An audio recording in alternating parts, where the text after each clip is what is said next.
ตอนนี้กำลังก่อสร้าง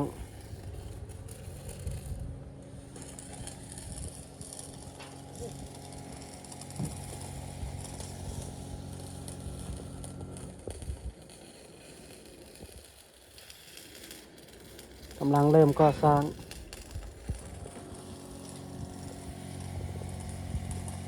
ตัดเหล็กดัดเหล็ก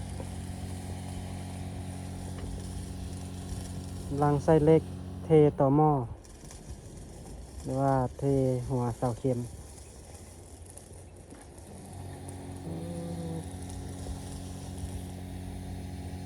วิวธรรมชาติ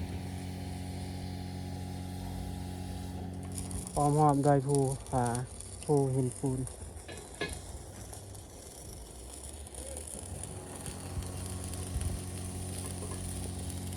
ขึ้นไปทั้งเทิงในห้างสูง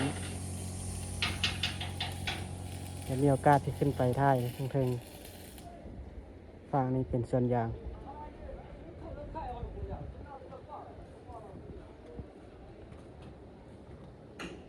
ประเทศลาวก่อสร้างไปเรื่อยๆ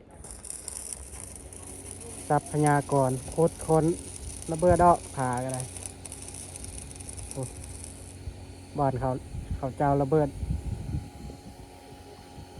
เอาหินยำหินระเบิดลงผาหินปูนนะบ่อนคอยอยู่นี่มันจะภูผาเมื่อละตรงนี้บ่อนเพียงเลย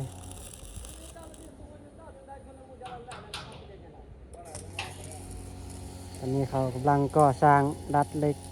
ตัดเหล็กดัดเหล็กนาซิแมนนั้นโรงงานนั้นยำหินนี่แหละเพราะว่ากำลังเริ่มสร้าง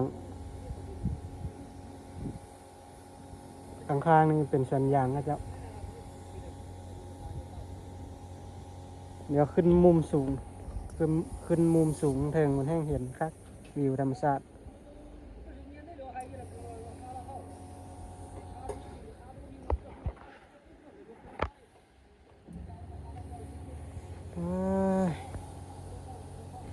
กับเคนคู่ใจ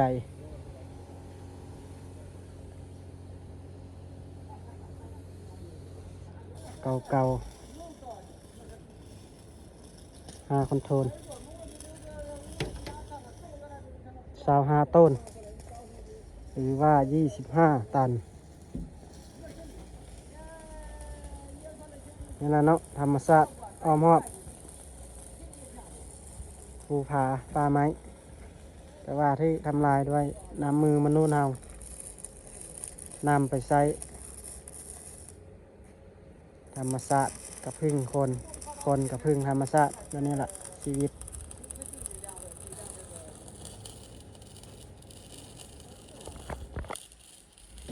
โอเค